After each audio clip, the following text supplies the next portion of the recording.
guys, I'm AnimeUpRise. How's it going? Today's video, we have an anime review. Oh boy, I haven't did an anime review in a long time, like an actual full-on anime review. I do a lot of manga stuff with manga reviews, but with anime, not so much. So in this case, we are going to be starting to talk about the anime known as Made in Abyss. This came out in 2017. It's 2020. I slept on this anime for such a long time, thinking it was like kind of like a cutesy exploring kind of anime. But when I started watching this thing, oh boy, it wasn't that. Episode 10 and episode 13. Or was it episode 12? It was episode 13 was fucking crazy, right? Episode 13, episode 10. There's so many fucking mind-blown moments in this anime. I understand why this got Anime of the Year.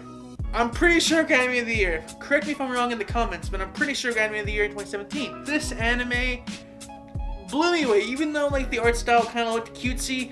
As the anime went on, I slowly but surely got like used to it, and what happened in this show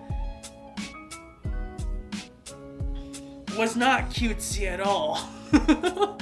I'm gonna do spoilers in this review, so if you guys haven't seen it yet, even though it's around 3 years old, go check it out. You know, you can pause here, come back to see my thoughts on it after, but just let me make it this point now. I will be talking about episode 10, 13, stuff I talked about or want to talk about in this series. So make sure you've watched it. Made in Abyss is about the main character Riko and her wanting to explore the abyss, the cavern, the type of thing where she wants to be a cave raider, a white whistle, which is the top of the top, the best cave raiders that go down to the lowest parts of the abyss. And she wants to be like her mother, who was also a white whistle that she only met when she was younger. And yeah, she wants to get down there as fast as possible. But when she finds out a letter comes up with her own whistle, she just wants to go down to the abyss and find her mother.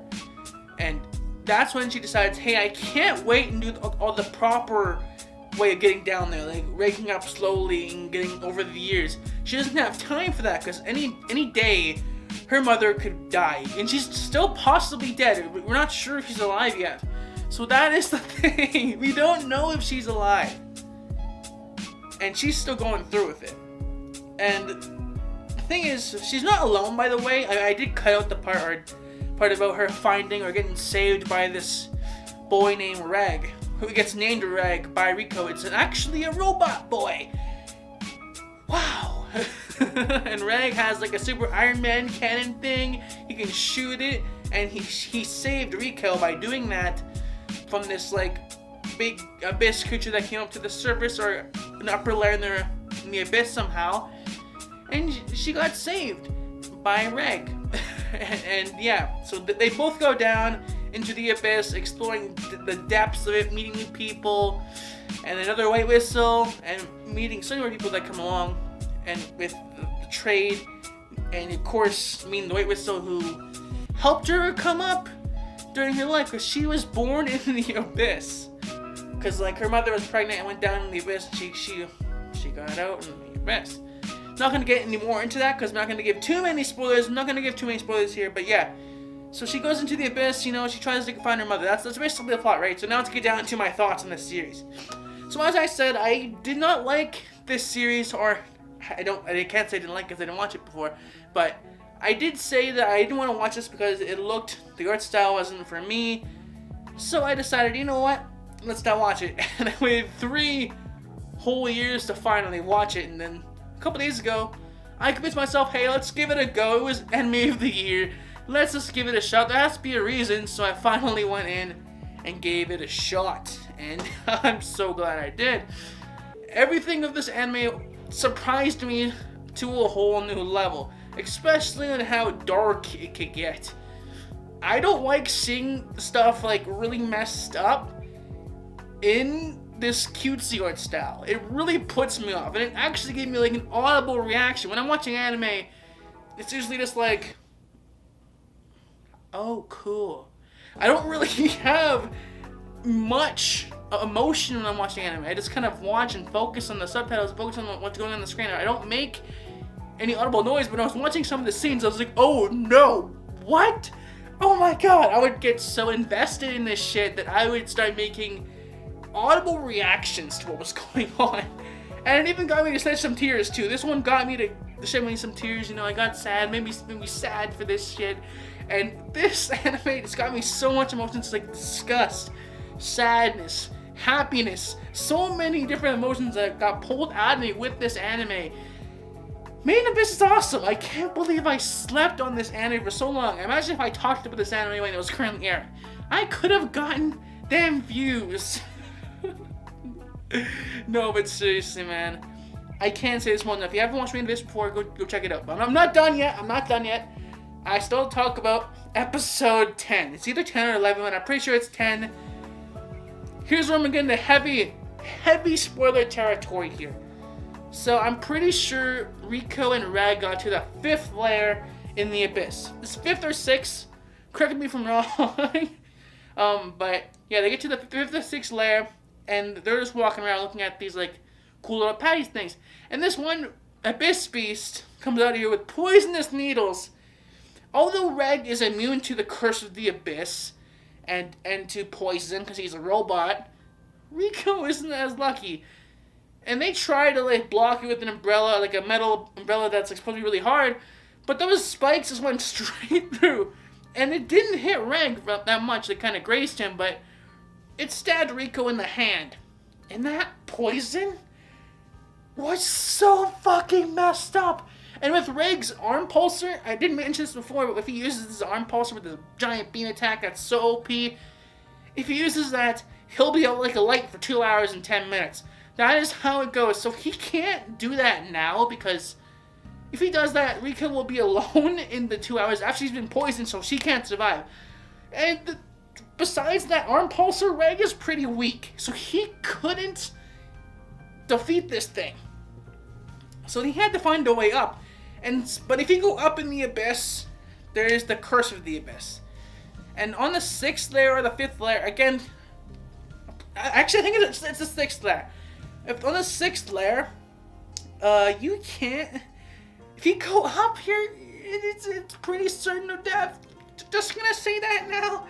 Because if you go up, you get really bad bleeding. You bleed out of your eyes. You bleed everywhere, pretty much. Out of your ears, out of your eyes. It's disturbing. And when they went up, Rico's like, yeah, go up. We gotta escape. Go up in the lair. Get out of here. We have to go up. I don't care. And she goes up and she fucking... What happened there just fucking disturbed me. Because that was just some shit. I was... I don't even remember that. That was really, really crazy shit. And that was something I didn't expect from this anime whatsoever. I didn't expect anything that dark. It looked so like a hopeful series. It didn't look dark or sound all that dark. It looked like it was going to be like a happy series going forward. But when episode 10 hit, everything got real. Real fucking quick. It was a wake-up call. So it was just so crazy. And seeing Rico with blood all over her face with a big swollen purple hand. Like, it's so fucking big, like a... It was such a big fucking swollen hand. And as she was dying, and for the fact is, she stopped breathing and Reg was fucking crying his eyes out, screaming help or don't leave me or something like that. And he was fucking a wreck. He was a wreck. He was a fucking wreck. And it made me cry. But then at the end of the episode, Nanachi comes in and helps Reg bring back Rico and gives us some medicine and stuff of that sort. Episode 11 stuff. And now I want to get into episode 13. This shit got even more darker than the poison. Because, so what happened, we get into Nanachi's backstory. Episode 13, by the way, episode 13, by the way, is 40 minutes long. At the end of episode 12,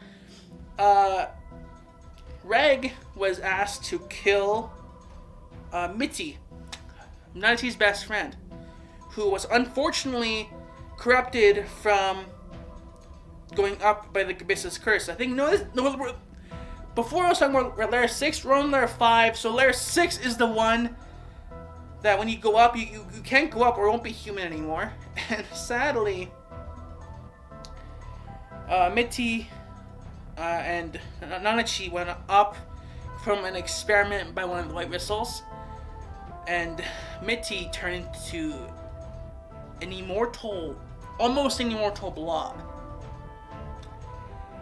That shit got me. Cause holy hell, Mitty, she looked like she was kind of like Rico. She was honestly like kind of like a Rico clone. They kind of had the same like adventurous attitude. They wanted to explore the abyss. Seeing all that and how Nanachi was very like picked on back on the surface, and then they became such good partners, then they both had to turn into something else. So Mitty turned into a blob in one side of the tube.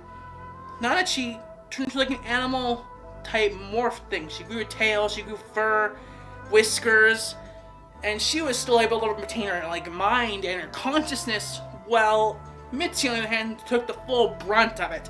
And she turned into like a fucking crazy thing, a blob. And she had to suffer. She couldn't die. She couldn't have the sweet release of death. She had to stay in that form. She couldn't. Her soul was trapped in that body of hers. And in episode 13, Reg, after thinking about it for a long time, Reg finally decides he'll do it. He'll kill Mitty. And the thing is, Nanachi was grateful, but as he was about to shoot her like into oblivion, Nanachi fucking cries out, "Wait!" and crying to him. I can't even talk about this, man. It's fucking sad. I can't even. She calls out crying, "Stop, stop, wait!" And he stops, and she goes to hug Mitty one last time, saying like, "It's finally your time, thank you," and stuff like that. And he does it, and Nanachi starts bawling her eyes out. And that's when I knew this anime was in my top 10. Because this thing got a 10 out of 10. I rated this anime a 10 out of 10 on my anime list. And I can stand by that. This anime pulled so many emotions. It's an emotional roller coaster. You feel hopeful. You feel like adventurous. You feel so much good emotions for like almost the entire anime. It feels like a good adventure. And then episode like, I think 10, 9, 10, it drops down hard into like sadness, despair, pain. It takes a dark hook I didn't expect, and it hit me hard. And that is why this anime is one of my favorite animes before. And this is also why that Made in Abyss was not what I expected. So thanks guys for watching. I know this is a longer video, but I had to talk about it. It had to just be a longer conversation because I had so much to say on Made in Abyss. And I love this anime so much. And like I said, it's in my top 10.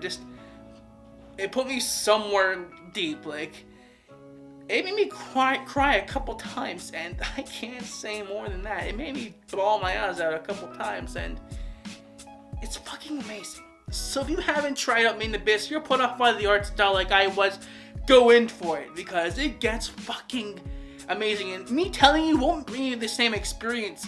So go in and watch it. You're gonna fucking cry your eyes out, or you're gonna be disturbed. You're going to have some good times with your emotions. It's gonna be an emotional roller coaster. So you're going to have to check it out because it's an amazing show. I can't recommend it more enough. So with that said, guys, thanks for watching the video. Please be sure to leave a like, subscribe, hit the notification bell to 5 uploads, and see you guys all in a different video. Johnny. It's not a game. I'm not a